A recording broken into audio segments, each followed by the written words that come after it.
Welcome to Tea and Talk. I'm your host, Olivia Boughton. As you can see, I am all alone in the studio today with my cup of tea because this episode is something really special and unusual. We actually filmed the bulk of the episode when my husband and I were recently on vacation in Bermuda. So this is an on-location show. But let me give you a little context before I send you off to the island. So Bermuda is an overseas British territory. It was founded in 1609, and while it is self-governing, as I said, it does have very close ties still to Britain and the monarchy. And tea is a staple of Bermudian culture.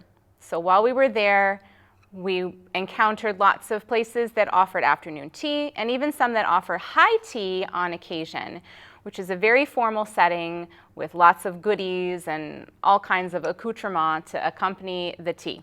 We did not have the opportunity to do a formal high tea, but if you ever find yourself on the island, I would take advantage of that opportunity.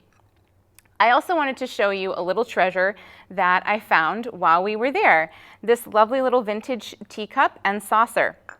So we found this while we were exploring the west and north end of the island, known as Royal Naval Dockyard. So the Royal Naval Dockyard was an active naval port for the British Navy. Now today it is a port for large cruise ships coming to the island to explore, and the Royal Naval Dockyard area offers lots of shopping and entertainment, restaurants, all kinds of things to do. So while we were there exploring one day, we went into a shop and I spotted this little gem, which is a Royal Grafton teacup and saucer. Royal Grafton is an English china maker that started in 1900. It was founded by Alfred Bailey Jones, who did have another company earlier, which sort of morphed into the Royal Grafton Company, Staffordshire, England. And the design on this is clearly a tourist design for people coming to Bermuda. It features the Somerset Bridge in Bermuda, which boasts the fact that it is the smallest drawbridge in the world, apparently. It's only about 32 inches wide, just wide enough for the mast of a sailboat to get through. And it is operated by hand. One of the earliest bridges, I believe, that was built on the island. It was first featured on a map in 1624 and was likely built around 1620 to help connect some of the islands together so that people could move around more easily. And this bridge is also featured on one of the Bermudian monetary bills. I believe it's the 20. So it's kind of a local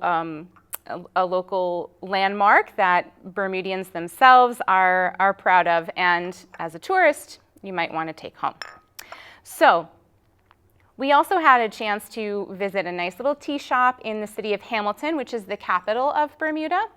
And as I said, there's lots of opportunity to enjoy tea on the island.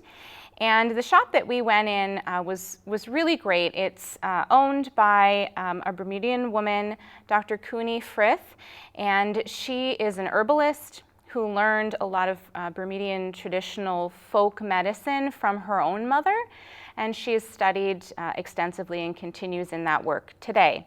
So we did not have a chance to meet her in the shop, but we met a lovely woman, Patricia, who gave us the lay of the land and showed us some of the teas that Dr. Frith has blended herself. So you'll see more about that in upcoming segments on the show. Please excuse any audio issues that you might hear. We were filming on location, so that comes with weather and other conditions. So our apologies in advance, but we hope it does not detract from your enjoyment of the beauty of the surroundings. And now I invite you to enjoy Tea and Talk from Bermuda. Hi everybody, welcome to Tea and Talk. I am your host, Olivia Boughton, and today I am in Bermuda. This episode is unlike our usual tea and talk, and I'm here for afternoon tea. So let's check it out.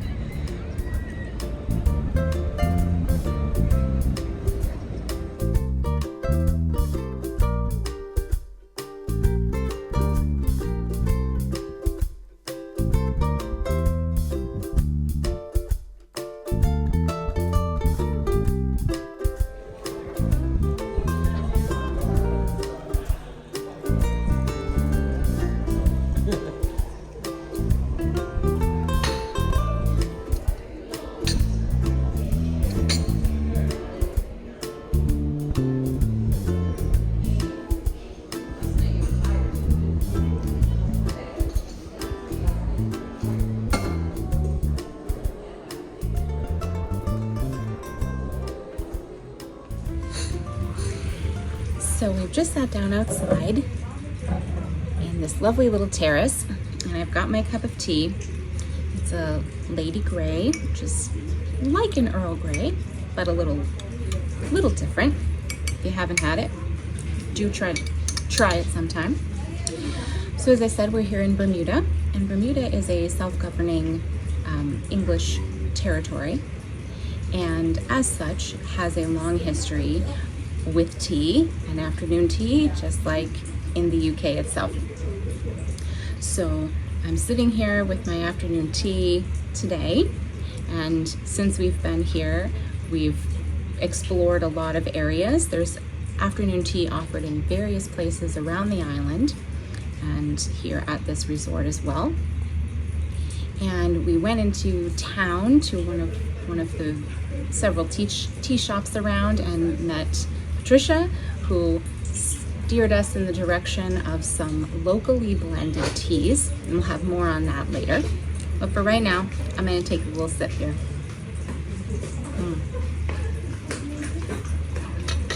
Even though it's a warm day, the warm tea is just spot on. It tastes lovely. You might have noticed I put a little honey in there and a little bit of milk. So stirred it up, gives it a nice smooth finish, and it's just perfect on this perfect afternoon.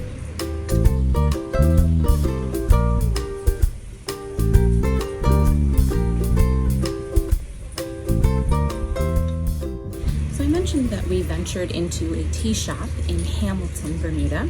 Hamilton is the capital city of Bermuda.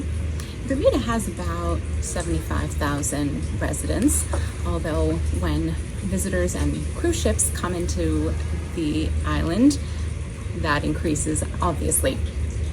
So this lovely little tea shop that we found sells all kinds of loose leaf teas and herbs and herbal remedies. The owner of the shop has dedicated her life to trying to promote healing through herbal remedies, including teas. And that's something that she learned from her mother and that she continues to do today.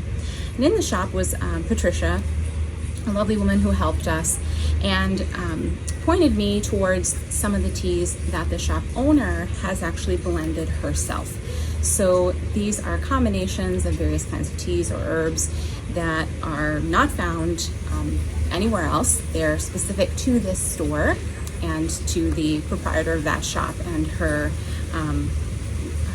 imagination and her expertise in her field. So I just went in and brewed some more tea for myself after cup number 1. And this tea is called Bermuda Rum Runner. And it is a blend of black teas from India, coconut flakes, there's actually some roasted coffee beans in this blend, some orange blossoms, and of course rum extract, one of the great exports from the island of Bermuda. You can't go anywhere here without there being rum. So this tea I have never tried before. I've got it in my little mesh ball, which I actually picked up at that same tea store. So it's been sitting for a few minutes And I didn't add anything into it, no sugar or anything, because I'm not sure what it tastes like. So I want to just see what the experience is. So this is about a 5 to 10 minute steep, and it's probably been sitting just about 10 minutes at this point. So I'm gonna have a sip and see what it's like. I can definitely smell the rum. Ooh, okay. This is great. So, wow, all right. Just a little spicy in my mouth. So definitely the rum is working there. So you get that rum essence, that rum flavor, obviously without the after effects.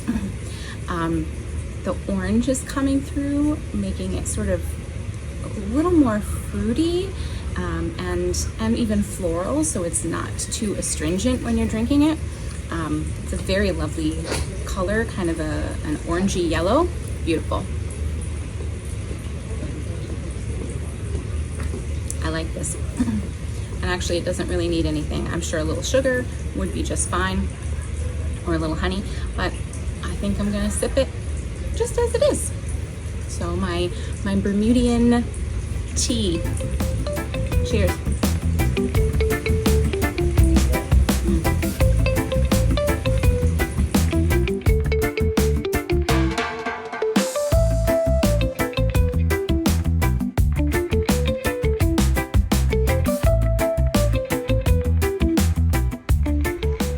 So it was just last call for tea time. So it's time for me to sign off from Bermuda and go enjoy this beautiful weather and the beautiful view. I'll see you next time on Tea and Talk.